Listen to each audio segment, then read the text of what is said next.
साथियों, जय भीम। जय भारत, जय संविधान, जय मंडल, जय जोहार। नमस्कार, आदाब, सत श्री अकाल। आज का ये विशेष लाइव एक महत्वपूर्ण विषय को लेके, जो महत्वपूर्ण विषय आपने देखा होगा कि हम लोगों ने उसमें डाला भी है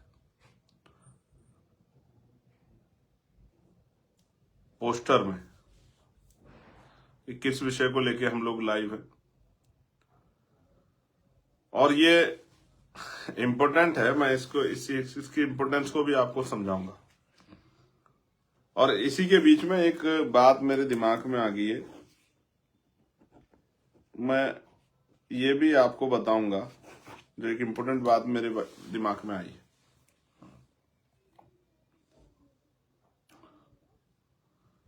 तो आप सब लोग, ये प्लेटफॉर्म है जिससे मैं आपसे बात करूंगा, और मैंने बड़े पैमाने पर कोशिश की थी कि भाई इस प्लेटफॉर्म की खबर सब लोगों तक पहुंच जाए। यही एक अच्छा साधन है आपसे बात करने का, और आशा उम्मीद है कि इस साधन के जरिए इसे आप ज्यादा लोग जो है इस पेज से जुड़े रहें। भविष्य में भी इसी पेज के जरिए आपको जो है, मैं कहाँ हूं, क्या कर रहा हूं, क्या संदेश आपको दे रहा हूं, वो सब चीजें इस पे आपको दिखाई देंगी। तो इसलिए मैं आप सबसे ये बताते हुए आग्रह कर रहा हूं कि आप इस पेज से जुड़ जाएं और इस पेज से जुड़े रहें, और फिर इस मेरी बात को आज जो है दूर तक पहुंचाने का काम भी आप लोग करें। ऐसी भी मैं आपसे आशा उम्मीद रखता हूं। ये सोशल मीडिया है, क्रांति का युग जो है, में इसका एक बहुत बड़ा योगदान है। तो जल्द मैं अपनी बात को शुरू करूंगा। मैं अपने साथियों से कहूंगा कि जिन हैंडल्स पे जो है हमारे लोग पहले मुझे देखते हैं, उन पे भी इसको वहां शेयर कर देंगे तो आसान हो जाएगा उन लोगों के लिए इसको देखना कि मैं कौन से हैंडल्स पे जो है, जैसे हमारे भीम आर्मी का पेज है, हमारे इंस्टाग्राम का पेज है, जहां जहां जो है हमारे साथी मेरी इस बात को सुन रहे हैं, वो इसको अगर शेयर कर देंगे उन अकाउंट से, तो जो लोग वहां ढूंढ रहे होंगे उनके लिए आसान हो जाएगा। चलिए मैं अपनी बात को शुरू करूंगा। सर्वप्रथम तो आपको जय भीम, और मैं उन तमाम संतों, गुरुओं, महान पुरुषों को नमन करता हूं जिन महान पुरुषों का योगदान है इस देश में हक वंचित समाज के लोगों को मुख्य धारा में लाने का। जिन लोगों ने भी काम किया है वो कामयाब हुए या नहीं हुए इससे कोई फर्क नहीं पड़ता, लेकिन उन्होंने आंधियों के खिलाफ एक लो जलाई, एक क्षमा जलाई, उसके लिए वो सब लोग जो हैं बधाई के पात्र हैं, और मैं उनको सर झुका के जो है नमन करता हूं, जय भीम करता हूं। प्यारे साथियों, महात्मा बुद्ध से लेके, क्योंकि उन्होंने जो विचार दिया है मानवता का वो बड़ा शानदार है, उसका कोई तोड़ नहीं है। ज्ञान का जैसा दीपक उन्होंने जलाया है, इसलिए उनको भगवान बुद्ध कहा जाता है। उनकी एक जर्नी है पूरी, हालांकि आज ये मेरा टॉपिक नहीं है। तो जगत गुरु सतगुरु रविदास जी महाराज, गुरु समनदास जी महाराज, गुरु कबीरदास जी, गुरु वाल्मीकि जी, गुरु नानक देव, संत गाडगे जी महाराज, नारायणा गुरु, गुरु घासीदास जी, ये गुरु अछूतानंद जी, ये तमाम वो विभूतियां हैं जिनको मैंने पढ़ा है, जाना है, और कहीं ना कहीं इस रास्ते पे हमें यहां तक पहुंचाने में उनका योगदान है। आधुनिक भारत में जब गुलाम था भारत, तो राष्ट्रपिता ज्योतिबा फूले, छत्रपति साहू जी महाराज, बाबा साहब अम्बेडकर नायकों के रूप में जिन्होंने ये आंदोलन शुरू किया। इस बीच में कुछ ऐसे नाम भी है जो मैं आज आपके सामने रखूंगा, जिनमें बाबू मंगूराम सिंह मंगोवालिया है पंजाब में, ईवी पेरियार रामानायकर स्वामी है, बाबू जगजीवन राम है, ये तमाम वो महापुरुष है जिनको भी मैं महापुरुष ही मानता हूं, जिन्होंने समाज के लिए कुछ भी किया वो महापुरुष की श्रेणी में आते हैं मेरे लिए। तो मामला रामसु वर्मा जी हैं, चौधरी महाराज सिंह भारती हैं, सर छोटू राम हैं, संतराम बी ए प्रजापति हैं, बाबू जगदेव प्रसाद कुशवाहा है, जननायक कपूरी ठाकुर हैं, महाराजा लाखन पासी है, महाराजा बिजली पासी है, माँ उदा देव पासी है, माँ झलकारी बाई है, माँ अवंतिका बाई, माँ अहिल्याबाई होलकर,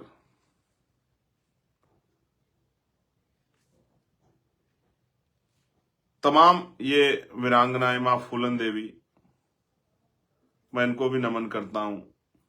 मान्यवर दीना माना वाल्मीकि साहब, मान्यवर काशीराम साहब, ब्रह्मानंद लोधी जी, मैं आपको भी नमन करता हूं। और प्यारे साथियों, मैं भीम आर्मी के साथी का धन्यवाद देता हूं, हमारे शीर्ष नेतृत्व का, पदाधिकारियों का, प्रदेश के नेतृत्व का, और आजाद समाजिक पार्टी की भी पूरी राष्ट्रीय नेतृत्व का और पदाधिकारियों का, कार्यकर्ताओं का, प्रदेश नेतृत्व का धन्यवाद देता हूं। आज का जो लाइव है उसमें 2-3 बिंदु और एक अहम बिंदु रहेगा 26 नवंबर। तो पहले मैं सबसे पहले धन्यवाद दूंगा बिहार के साथियों का। बिहार में इलेक्शन हुआ है, हालांकि हम वहां बहुत जिस तरह का प्रदर्शन हम लोग करना चाहते थे उतना अच्छा प्रदर्शन नहीं कर पाए, लेकिन इस प्रदर्शन को हम अच्छा क्यों नहीं कर पाए, इसके कुछ मूल कारण है। वो समीक्षा होगी तो वो आएंगे और मैं आप लोगों के सामने जरूर रखूंगा। इस देश में लोकतंत्र है, ये बात सत्य है, लेकिन यहां धनतंत्र के बगैर लोकतंत्र संभव नहीं है। अभी की परिस्थितियों में लोकतंत्र अब धनतंत्र से स्थापित हो रहा है। आपको याद होगा चुनाव से पहले ग्रामीण क्षेत्रों में जहां हम रहते थे, वहां चुनाव से 1-2 दिन पहले वोट की खरीदारी होती थी, वो उसको अपराध माना जाता था, वो चोरी छिपे दिन रात के उजाले में होती थी। अब 10,000 2,000 पॉलिसियों के नाम पे नई योजनाएं बना के चुनाव से पहले पैसा बांटा जाता है। उसके परिणाम लोकतंत्र में बड़े घातक होते हैं, ये मैंने अपनी आंखों से देखा, कई बार जिक्र भी इसका किया है। उसी का नमूना है बिहार इलेक्शन। फिर भी कुछ साथियों ने, आफ्ताब भाई ने और धर्मेंद्र ने और तमाम और भी साथियों ने बड़ा अच्छा प्रदर्शन किया। हर विधानसभा में कई 7,000, कहीं 8,000, कहीं 5,000, कहीं 11,000, कहीं 9,000, कहीं 27,000-31,000 तक, और कितना बड़ा खेल हमारे साथ हुआ था। आप समझिए, जिस सिंबल को देने के लिए, जिस सिंबल को हमने तैयार किया है, घर घर जाके पहुंचा, वो सिंबल ही हमसे छीन लिया गया इलेक्शन में। तो जो वोटर तैयार हो गया है, जिनको पता लग गया कि हमें सिंबल को वोट देना, हमारा प्रत्येक सिंबल पर रहेगा, वो सिंबल ही किसी दूसरे दल को चला जाए, उसके जगह कोई और सिंबल आ जाए, तो बहुत सारा तो ऐसा वोट है जहां हम नहीं पहुंच पाए, वो चला जाएगा। सारे दल सिंबल आधारित दल है भाई। अगर पंजा हो तो वो कांग्रेस का है, फूल हो तो वो भाजपा का है, और कोई सिंबल्स हैं वो उस पार्टियों के हैं। तो हमारा सिंबल जो था वो सिंबल ही चला गया, तो एक बड़ा झटका था, लेकिन कोई बात नहीं, इन सब चीजों से फर्क नहीं पड़ता है। हम इसको, अपने संगठन को, तंत्र को इतना मजबूत बनाएंगे कि भाई सिंबल जाए या कुछ भी जाए, लेकिन जो हमारे साथ खड़ा है वो हमारे साथ ही रहेगा, क्योंकि हम मेहनत करके यहां तक आए। तो मैं बिहार के नेतृत्व का, बिहार की पूरी टीम का, बिहार के सभी जिला अध्यक्षों का, उन सभी कार्यकर्ताओं का, उन माताओं बहनों का, जिन्होंने 1.5 लाख से ज्यादा वोट हमारी पार्टी को और हमारे अलायंस को वोट किया, उन सभी वोटर्स का बहुत बहुत धन्यवाद करता हूँ। सपोर्टर्स का भी धन्यवाद करता हूँ। हमारे प्रयास में कुछ कमी है, हम लोग उसको दूर करेंगे, मैं आपको वादा करता हूँ। सम्मानित साथियों, मैं आज का लाइव शुरू करूंगा दिल्ली में जो बम धमाका हुआ, जिसमें कई लोगों की जान गई। बाबा साहब अम्बेडकर ने कहा था, हम प्रथम और अंत्य भारतीय, और ये मिट्टी हमारी मिट्टी है। इस मिट्टी पे जब कभी कोई भी अन्याय होगा, अपराध होगा, तो मेरे जैसा एक राष्ट्रभक्त तो चुप नहीं बैठेगा। और राष्ट्रभक्ति का मतलब सिर्फ भारत माता की जय के नारों से नहीं होता है। राष्ट्रभक्ति जब देश में तमाम तरह की चीजें पैर पसार रही होती हैं, उनके खिलाफ लड़ना भी राष्ट्रभक्ति है। गरीबी के खिलाफ लड़ना, बेरोजगारी के खिलाफ लड़ना, महंगाई के खिलाफ लड़ना, सामाजिक न्याय के लिए लड़ना, ये भी राष्ट्रभक्ति है। क्योंकि राष्ट्र चंद व्यक्तियों से मिलकर नहीं बनता, राष्ट्र एक समूह होता है जिसमें अनेक जाति धर्म के लोग भारत के अंदर रहते हैं, जिनकी संख्या 140 करोड़ से ज्यादा है। उन सबको मुख्य धारा में लाना, स्वाभिमान सम्मान का जीवन देना, और जब वो जीवन आ जाएगा और सुख सुविधा आ जाएंगी और सब लोग स्वाभिमान सम्मान का बराबरी के साथ जिएंगे, तभी शायद जो है एक मजबूत राष्ट्र बनेगा। जिस राष्ट्र की कल्पना होती तो है, लेकिन वो अलग अलग पार्टियों का अलग अलग राष्ट्र है, और हमारा राष्ट्र है वो समानता का राष्ट्र, जो जगत गुरु सतगुरु रविदास जी महाराज ने बेगमपुरा राष्ट्र की बात की है। बेगम यानी कि बिना गम का राज, जहां किसी की जिंदगी में कोई गम ना हो। तो प्यारे साथियों, मैं उन सभी को श्रद्धांजलि अर्पित करता हूं, नमन करता हूं उन परिवारों को जो जिन्होंने अपने खोए हैं, उनके प्रति संवेदना प्रकट करता हूं, और जो आज हमारे बीच नहीं है उन सब के लिए भी। और मैं सरकार से मैंने लेटर लिखा, मांग करता हूं कि इस आतंकवादी घटना में जिनकी जान गई है उनके परिवार को संभालें, उनको सहयोग करें, और एक सरकारी नौकरी उन परिवारों को दें जिन परिवारों ने अपने खो दी, क्योंकि ये सरकार का फेलियर है।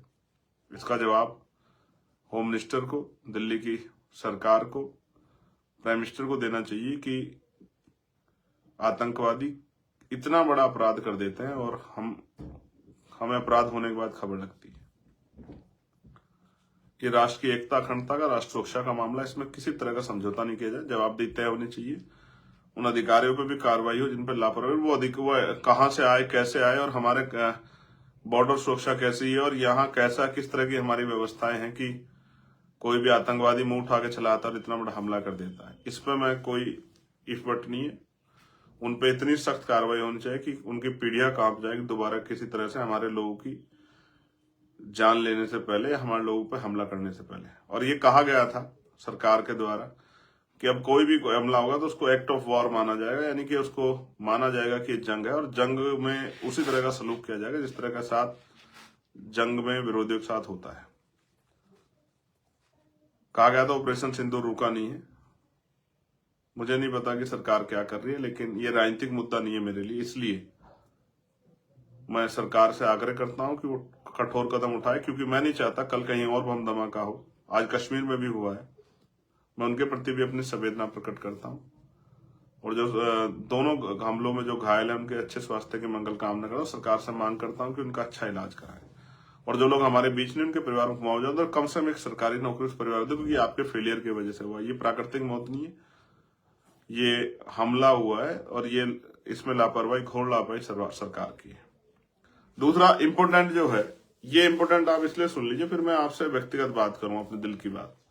प्रधानमंत्री मन की बात करते हैं, मैं आपसे दिल की बात करूंगा, जमीन की बात करूंगा, हालात पे बात करूंगा, वर्तमान में बात करूंगा, और आपकी बात करूंगा। मन की बात नहीं, आपकी बात। SIR शुरू हो गया है, स्पेशल इंटेंसिव रिवीजन। आप समझिए कि जो वोट हैं उनकी जांच होगी, और ऐसे में सबसे बड़ा खतरा उन वोटर्स पे आएगा जो वोटर्स दूसरे जिलों में, दूसरे प्रदेशों में जाके काम करते हैं। तो जो वहां जागरूक लोग हैं, और स्पेशली बीमारी में आजाद समाज पार्टी के जो बूथ के कार्यकर्ता हैं, जो ग्राम पंचायत के कार्यकर्ता, मैं उनसे आग्रह करूंगा कि वो घर घर जाके एक एक वोट को वेरीफाई कराने का प्रयास करें। एक भी वोट कटना नहीं चाहिए, जो जायज वोट है, और जो फॉल्स वोट उनके यहाँ बने उनको कटवाने में भी अपना योगदान करें, क्योंकि हम वोटर लिस्टें देख रहे हैं किस तरह से एक एक वोट कई जगह पे जो है विपक्ष के लोगों ने दिखाया, कई कई जगह बनी हुई है। ये बड़ा चिंता का विषय है, हमें समझना पड़ेगा। बड़ी बड़ी बिल्डिंगों में हम लोग नहीं जा सकते, बड़ी बड़ी सोसाइटियों में, और वहां हजारों हजारों वोट पड़ते हैं, वो उनमें कितने लोग रहते हैं, कितनों के वोट बने हुए, कहाँ के लोग वोट बने, किसी कुछ नहीं पता है। तो नजर रखनी है, सतर्क रहना। इस SIR के समय में कोशिश करनी है कि हमारे वोटों के साथ चोरी ना हो, क्योंकि उत्तर प्रदेश का निर्णायक चुनाव हमारे सर पे है, जिसके लिए हम 2022 से तैयारी कर रहे हैं, जिसका एक नमूना हम लोग 2024 में नगीना और डुमरियागंज में दिखा चुके हैं, पूरे उत्तर प्रदेश में दिखाना है। प्यारे साथियों, 2 चीजें हो गई। अब सबसे महत्वपूर्ण जो है आपके लिए वो है 26 नवंबर। 26 नवंबर इस तरह समझिए कि 26 नवंबर यानी कि संविधान दिवस। 26 नवंबर हमारे लिए किसी त्योहार से कम नहीं है, आप इस बात को भी समझिए। क्या है 26 नवंबर? 26 नवंबर 1949 को भारतीय संविधान संपूर्ण हुआ, उसको सौंप दिया गया, और संविधान की वजह से हमें क्या मिला है मुझे बताने की जरूरत नहीं है। देश की महिलाओं को, देश के नौजवानों को, तमाम कमजोर वर्गों के लोगों को, किसानों को, मजदूरों को क्या क्या मिला है, महिलाओं को, ये मुझे बताने की जरूरत नहीं है। हालांकि मैं कुछ लाइनों में बता सकता हूं। इस देश में SC ST OBC के लोगों को सरकारी नौकरी में आगे बढ़ने का अवसर, पढ़ने का अवसर, गरीबी होने पे आर्थिक सहयोग का अवसर, इस लोकतांत्रिक व्यवस्था में संविधान की वजह से मिला। महिलाओं को तमाम तरह की आजादी संविधान ने दी, उनको बहुत सारी सहूलियतें संविधान ने दी, उनको मुख्य धारा में आने का, डॉक्टर, इंजीनियर, आईएएस, आईपीएस, वकील, जज और जो संवैधानिक जो है राजनीतिक पद है उन पे आने का, यानी कि एमएलए बनने का, एमपी बनने का, मिनिस्टर बनने का, राष्ट्रपति, प्रधानमंत्री बनने का जो है अवसर संविधान ने दिया। इसी संविधान के अकॉर्डिंग बाबा साहब अम्बेडकर ने 8 घंटे की ड्यूटियां निश्चित कराई थी मजदूरों के लिए। यही संविधान है जो सरकारी कर्मचारियों को संरक्षण देता, यही संविधान है जो आपको मुझे बोलने का आजादी देता, अपना विरोध दर्ज कराने की आजादी देता। यही संविधान जिसकी वजह से अवसर की समता आई और स्पेशल प्रोविजन है जिनकी वजह से मेरे जैसे व्यक्ति प्राइमरी स्कूल के मास्टर का बेटा लोकसभा का सांसद बना, सदस्य बना और बहुत सारे लोग एमपी एमएलए बने। यही संविधान है जिसके बगैर हम लोग इस देश में जब तक ये नहीं था अपमान का जीवन जीते रहे। यही संविधान है जिसकी वजह से आज हम लोग मुख्य धारा में प्रवेश कर रहे हैं, लेकिन अभी बहुत सारे लोग पीछे, उनका ध्यान रखना है। तो ये संविधान ना होता हमारा जीवन कैसा होता, और ये संविधान है तो हमारे जीवन में कितनी बड़ी तब्दीलियां आई। जिनके पास झोपड़ियां नहीं होती आज उनके पास महल जैसे घर हैं, ये संविधान की देन है। तो 26 नवंबर संविधान दिवस पे इस संविधान पे के जो द्वारा जो संवैधानिक अधिकार दिए गए हैं, उन संवैधानिक अधिकारों पर जिस तरह का हमला हो रहा है, उस संवैधानिक अधिकारों को बचाने के लिए और उनको लागू कराने के लिए संविधान बचाओ, संवैधानिक अधिकार बचाओ रैली, अस्तित्व बचाओ, भाईचारा बनाओ, ये आपके मुजफ्फरनगर में प्रस्तावित हुए जो 3 मंडल की है, सहारनपुर, मुरादाबाद और मेरठ। अब मेरी अपील आपसे क्या है कि आपको आना है, शांतिपूर्वक आना है, कि आप के साथ आप किसी दुर्घटना के शिकार ना हो जाए। जो मोटरसाइकिल पे अपना हेलमेट लगा के आए, जो ट्रैक्टर पे आए, गाड़ी पे आए, वो बड़े शांतिपूर्वक तरीके से आए और समय से पहुंचे। एक बात। दूसरी बात, पूरे जोश में आए और होश में आए, ढोल बजाकर, डंका बजाकर आए कि आप अपने भाई की, अपने आंदोलन की शक्ति मजबूत करने के लिए, अपनी ताकत दिखाने के लिए जा रहे हैं मुजफ्फरनगर के जीआईसी ग्राउंड में। 26 नवंबर 2025 सुबह 9:30-10 बजे आपको पहुंचना है। ये बात इसको मुझे आके घोषणा क्यों करनी पड़ी, क्योंकि अब से पहले चुनाव चल रहा था, उस चुनाव के बीच में मैं किस तरह डिस्टर्बेंस नहीं आता, इसलिए आज घोषणा कर रहा हूं इन तीनों मंडल के और इन मंडलों में जितने जिले आते हैं उन सब साथियों के लिए। आइए, आपने कभी मेरा हाथ नहीं छोड़ा और मुझे यहां से लेके यहां तक पहुंचाने का काम किया, जमीन से लेके और इस ऊंचाई तक, इस पहचान तक पहुंचाने का काम किया। मैं आपका ऋणी हूं और आप भी जानते हैं मैं आपके लिए किसी से भी टकरा सकता हूं।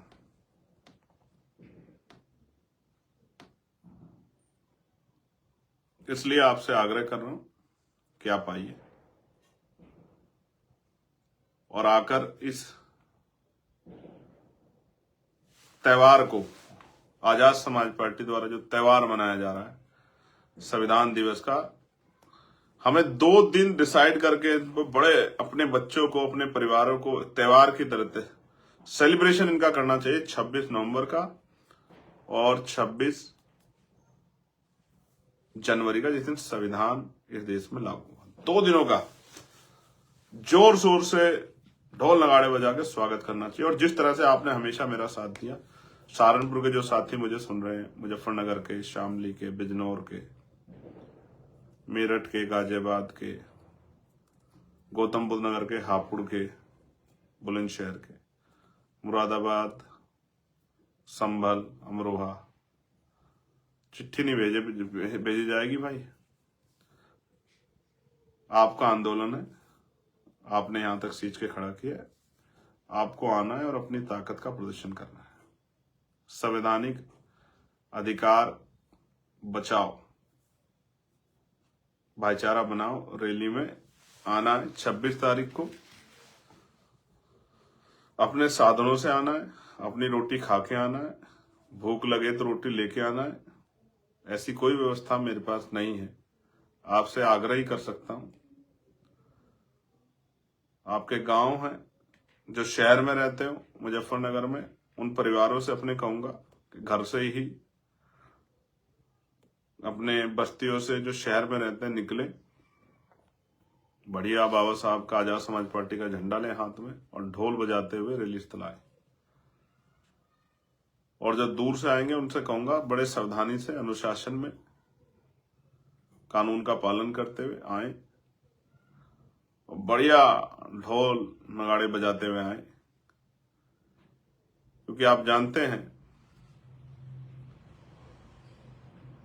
कि मैं आपका इंतजार वहां करूंगा।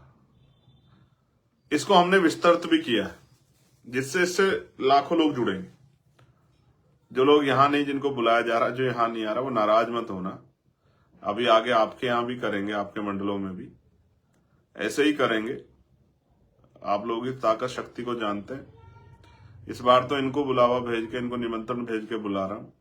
और जो लोग देश में रह रहे हैं, दुनिया में रह रहे हैं, उनसे आग्रह करूंगा इस महत्वपूर्ण दिवस पे आप भी जुड़े। कैसे जुड़ेंगे मैं तरीका बता रहा हूं।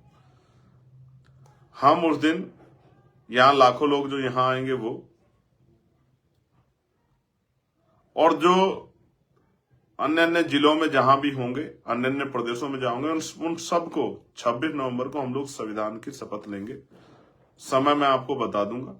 रैली के बीच में ही जो लोग वहां होंगे वो वहां लेंगे, और जो लोग वहां नहीं आएंगे, नहीं पहुंच पाएंगे, कहीं भी होंगे, अपने घर होंगे, अपने कार्यालय में होंगे, अपनी गाड़ी में होंगे, तो कहीं भी होंगे, वो वहीं ही संविधान की शपथ लेंगे और उसकी फोटो वीडियो वायरल करेंगे कि भाई हमने इस जो ये एक क्रांति शुरू हुई है संवैधानिक अधिकार बचाओ की, इसमें अपना योगदान किया है, इसमें हम भी शामिल हुए। इसलिए मैं आपसे आग्रह कर रहा हूं, जो लोग देश भर में,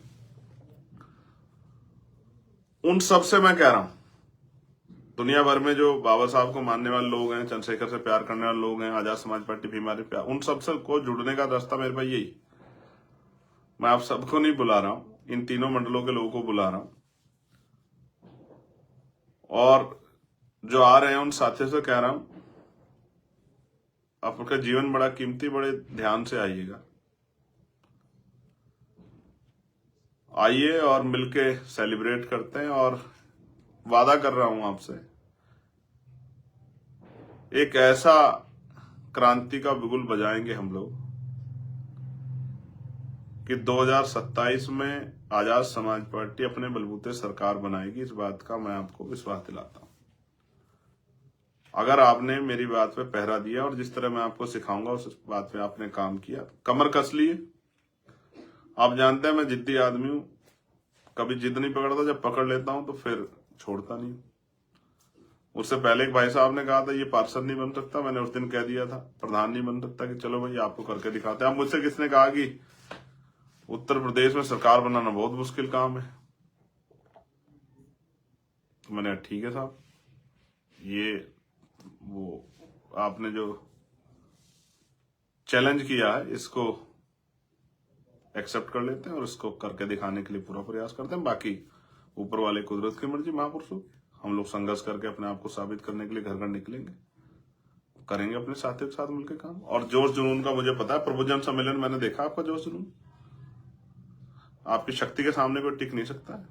अगर आपने ठान लिया कि हमें जाना है, तो अपने छोटे छोटे साधनों से, बसों से, ट्रेनों से, मोटरसाइकिल से, 4 पहिया गाड़ी से, बसों से आप आ जाओगे, मैं जानता हूं। और ये समझना, आपका एक एक कदम मुझे शक्ति देगा।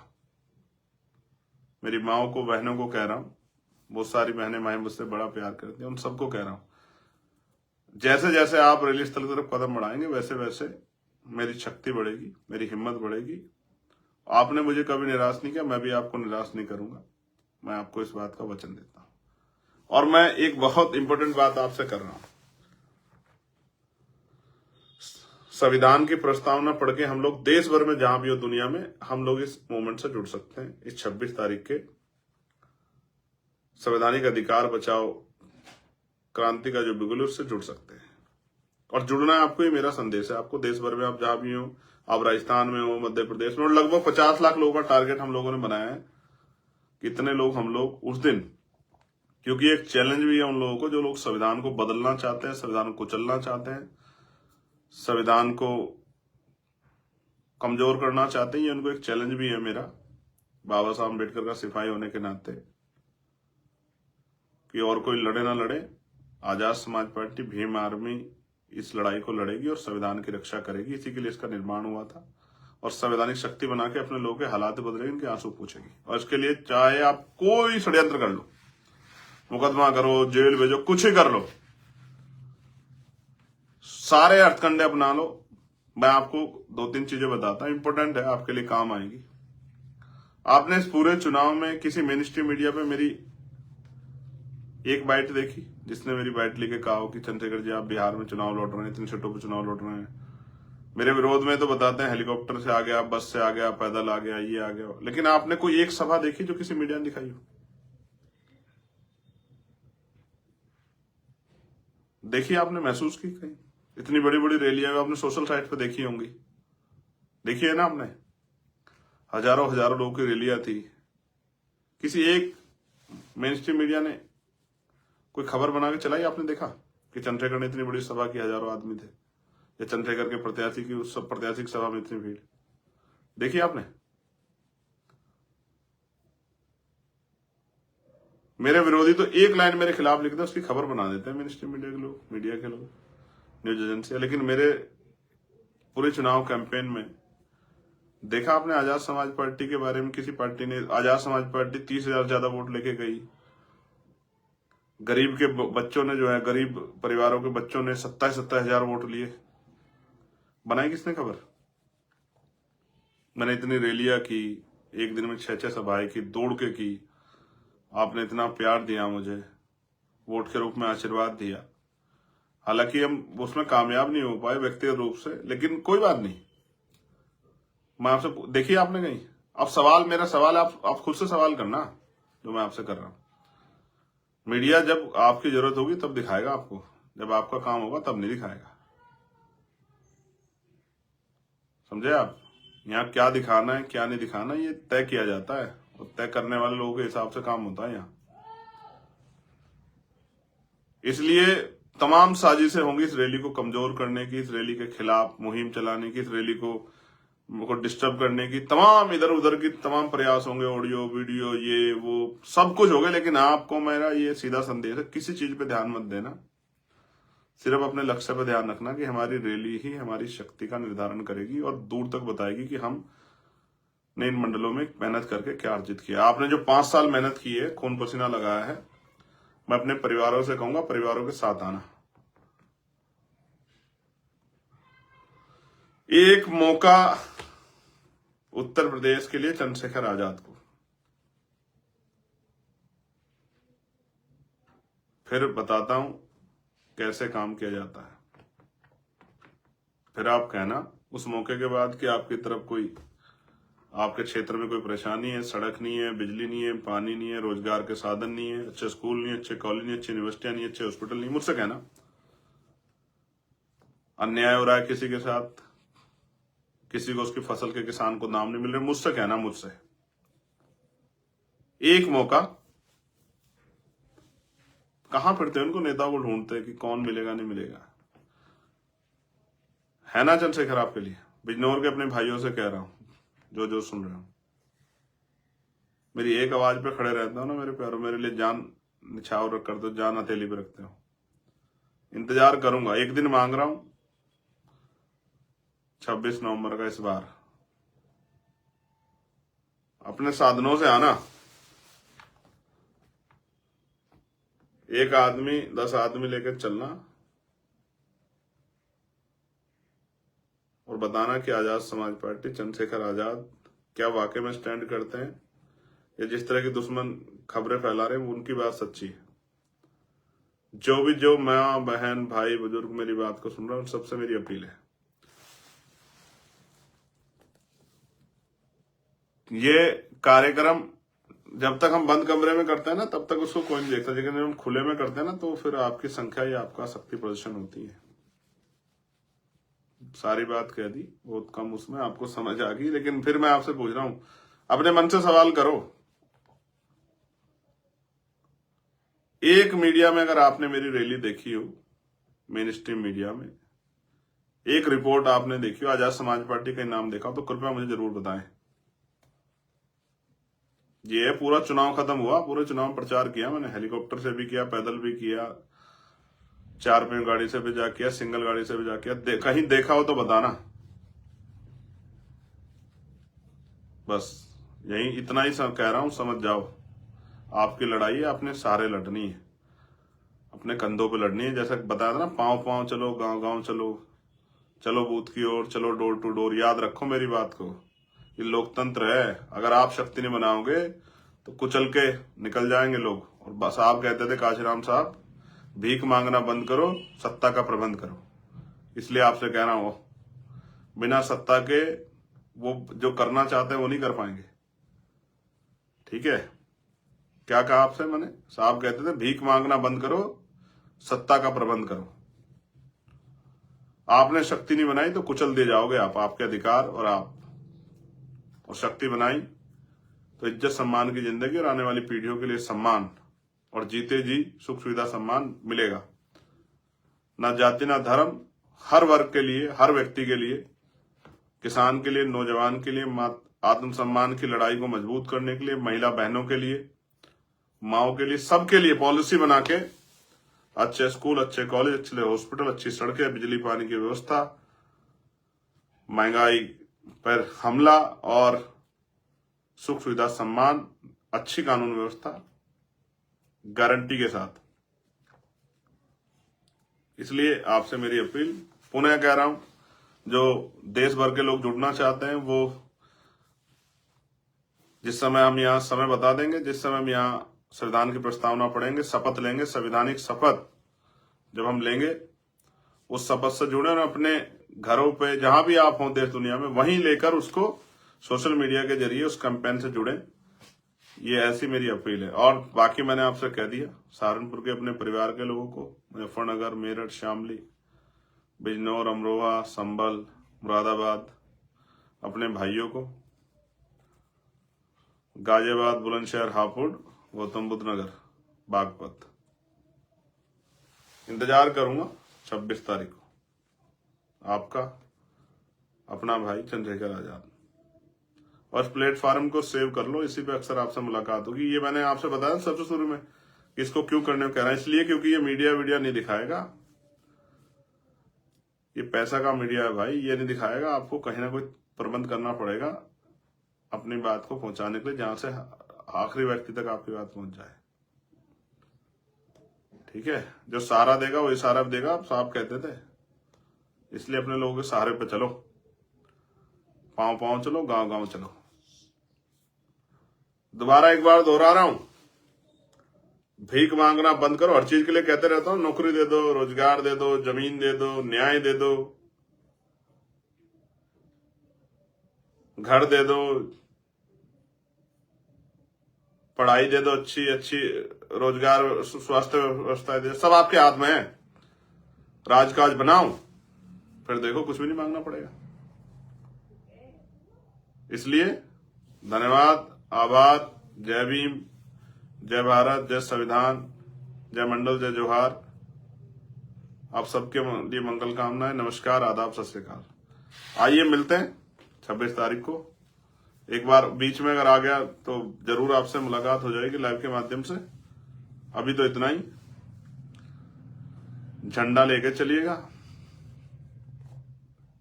मजबूत झंडे के साथ लहराते हुए, जोश में लेकिन होश में, संवैधानिक दायरे में।